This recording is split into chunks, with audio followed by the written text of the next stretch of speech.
They told me I wasn't good enough for their family dinners. His mother smiled while serving my replacement at my own table. But what they didn't know, I wasn't just a wife to humiliate, I was a force they'd underestimate only once. And when I was done, they'd beg for mercy they never showed me. Before we dive into this story of betrayal and the sweetest revenge, do me a favor, hit that subscribe button and ring the notification bell. Trust me, you won't want miss how this unfolds. And drop a comment telling me, have you ever been underestimated? Let's get into it. My name is Simone, and 5 years ago, I thought I had married the love of my life. Christopher was everything on paper, successful, charming, came from one of those families where money whispered instead of shouted. You know the type. Old money, country club memberships passed down through generations, the kind of people who summer in Martha's Vineyard and winter in Aspen. And me, I was the girl who put herself through law school waiting tables, who knew what it meant to choose between paying rent and eating decent meals. But I made it. I became a damn good attorney at one of the most prestigious firms in the city. When Christopher and I got married, I thought love conquered all. I really did. Sure, his mother Constance looked at me like I was something she'd scraped off her Louboutin heel, but I told myself it would get better. His sister Diane barely acknowledged my existence unless it was to make some comment about my interesting fashion choices or my exotic hairstyle, but Christopher defended me. At least he did in the beginning. We lived in a penthouse that overlooked the city skyline. We attended charity galas where champagne flowed like water, and people donated more money in one night than most families earned in a year. On the surface, everything sparkled. I was living a life I'd only dreamed about as a little girl. But here's what I learned. Money and marble floors don't keep you warm at night when your husband stops looking at you like you hung the moon. It started small. Christopher working later and later, business trips that seemed to multiply. He'd come home smelling like perfume that wasn't mine, with lipstick shades on his collar that I'd never worn. When I'd ask about his day, he'd give me one-word answers and disappear into his study. We went from making love every night to barely touching. From talking about everything to living like polite strangers who shared an address and his family. Oh, they got worse. Constance started making these comments at family dinners. Simone, dear, perhaps you'd be more comfortable if we ordered something more, suited to your palate? When they'd serve dishes I'd eaten 100 times. Or, Christopher, darling, remember when you dated that lovely girl from the tennis club? What was her name? Right in front of me, Diane would laugh, this tinkling sound that made my skin crawl. And Christopher? He'd just stare at his plate, silent as a stone. I threw myself into my work. I was handling major cases, winning battles in courtrooms, making a name for myself. If his family didn't respect me, the legal community damn sure did.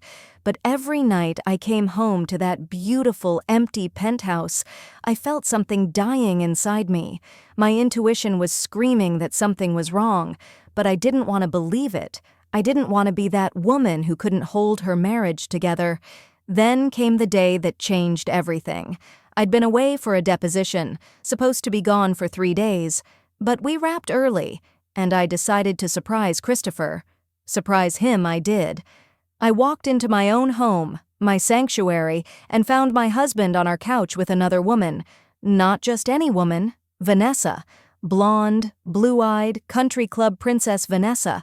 The kind of woman his mother probably prayed he'd marry. They weren't just talking.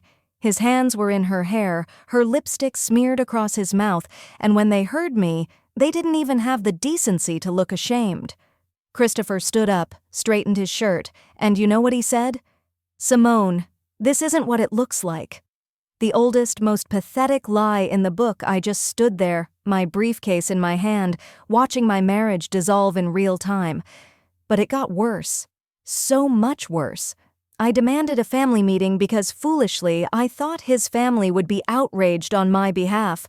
I thought Constance, for all her coldness, would defend the sanctity of her son's marriage. I was so naive. We gathered in their palatial living room, the one with the crystal chandeliers and the paintings worth more than houses, and that's when Constance dropped the bomb. She'd known about the affair for months. Not only known, She'd encouraged it. She'd introduced Christopher to Vanessa at some garden party, had been facilitating their meetings, covering for her son.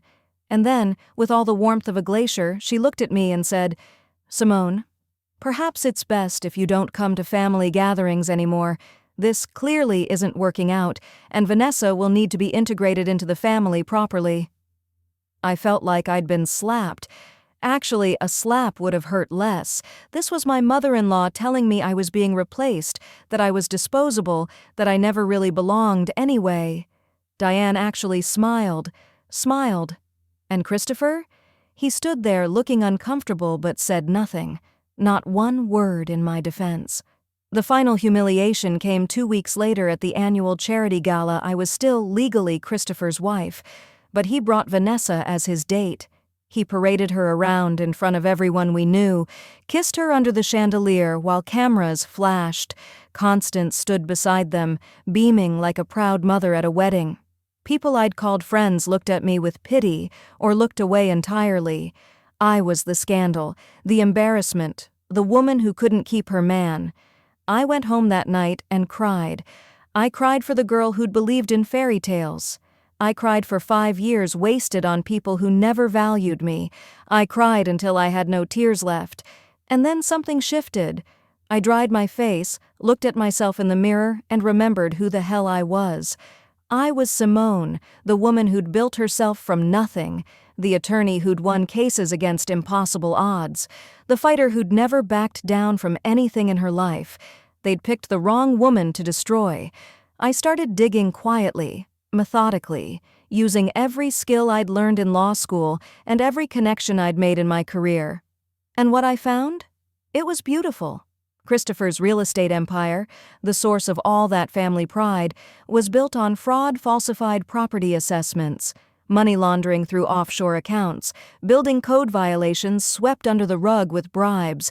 His business partner was embezzling, and Christopher knew he'd been signing documents for years that would send him to prison if they ever saw daylight. But it got better. Constance's precious charity foundation, the one she used to maintain her position in high society? Tax fraud. She'd been skimming donations for years, using charity funds for personal expenses, filing false tax returns. The evidence was sitting right there in accounts I had legal access to. As Christopher's wife, I didn't act on emotion. I couldn't. I built an airtight case like I was preparing for the trial of my life. I copied documents, recorded conversations, created a timeline that prosecutors would drool over. I contacted federal investigators I'd worked with on previous cases, people who trusted my judgment and my integrity, and I prepared divorce papers that would ensure I got everything I was entitled to, and then some. Then I struck. On a Monday morning, I filed for divorce with demands that made Christopher's lawyers choke. Simultaneously, federal agents received anonymous tips about his business practices, backed by documents I'd carefully leaked. The IRS got a detailed report about Constance's charity fraud, complete with spreadsheets and bank statements, and I made sure the press got wind of everything: the business crimes, the family corruption, all of it. By noon, federal agents were raiding Christopher's offices. His assets were frozen. Constance's charity was shut down pending investigation. By evening, it was all over the news. The same society pages that had photographed them at galas were now running stories about fraud and criminal investigations. The country club that had never quite accepted me was buzzing with scandal. And Vanessa? She disappeared faster than morning dew. The moment Christopher's bank accounts were frozen, she was gone. No forwarding address, no tearful goodbye, just gone. Turns out, love doesn't survive when the money dries up. Christopher called me 3 days into the nightmare. I let it go to voicemail the first 5 times. On the 6th call, I answered. His voice was broken, desperate. "Simone, please, you have to help me. We can work this out. Our marriage meant something. I made a mistake, but we can fix this." I listened to him beg, this man who'd humiliated me publicly, who'd let his family treat me like trash. And then I said very calmly, "You should have thought about that before you kissed your mistress at a charity gala while I was still your wife," and I hung up. Constance lasted a week before she called. The woman who'd told me not to come to family gatherings was now begging for my help. She was facing criminal charges, her reputation destroyed, her society friends abandoning her like rats from a sinking ship. "Please, Simone, we're family. You have to help us." Diane showed up at my apartment, my new apartment that I'd bought with my own money, in a neighborhood I actually liked. She looked terrible, aged by stress and fear. Her own marriage was suffering because of the family scandal. She stood in my doorway and did something I'd never seen her do. She admitted the truth. "We were wrong. We were cruel. We treated you terribly because you weren't like us, and we're sorry." I looked at this woman who'd smirked at my pain and said, "You're not sorry you did it. You're sorry you got caught and that it's affecting you now." The divorce was finalized 4 months later. I got a settlement that set me up beautifully. But more than that, I got my reputation back, stronger than ever. The legal community saw me as the brilliant attorney who'd uncovered major corporate fraud.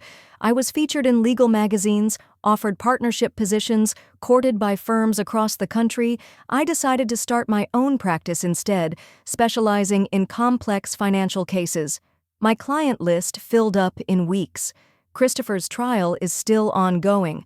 Last I heard, his lawyers are trying to work out a plea deal. Constance was convicted on 3 counts of fraud and got 2 years.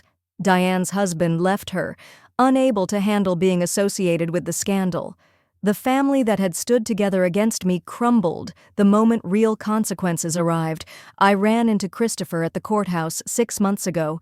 I was there for a client. He was there for his criminal trial. He looked 20 years older, worn down by stress and shame. He tried to talk to me, probably to apologize or beg one more time. I walked right past him like he was invisible. Because to me, he is. I've moved on completely. I'm dating now. A man who treats me like I'm precious, who introduces me proudly to everyone he knows, who thinks my intelligence is the sexiest thing about me. I'm living in a beautiful townhouse I bought with my own money. I'm building an empire on my own terms. And every morning when I wake up, I feel free. People ask me if I feel guilty about what happened to Christopher's family. The answer is no. I didn't destroy them. They destroyed themselves with their greed, their fraud, their cruelty. I just stopped protecting them. I stopped being the good wife who kept quiet about the crimes I witnessed. I stopped being the daughter-in-law who absorbed their racism and snobbery with a smile. I stopped being small so they could feel big. Here's what I learned through all of this. Never let anyone convince you that you're not enough. When people show you who they are, believe them the first time. And sometimes, the best revenge isn't some elaborate scheme. It's simply exposing the truth and letting people face the consequences of their own actions. I didn't have to lie or cheat or become like them to win. I just had to stop protecting people who never protected me. I used my skills, my intelligence, and my integrity to reveal what was already there, the rot beneath the marble floors and crystal chandeliers. They thought I was just some girl who'd gotten lucky marrying into their family. They thought I'd slink away quietly when they were done with me. They thought wrong. I'm not the woman who got humiliated at a charity gala anymore. I'm the woman who brought down an empire of lies. And every time I walk into a courtroom or close another major case or sleep peacefully in my own bed, I remember, I didn't just survive them, I won. So that's how a woman they tried to erase became the one they couldn't forget.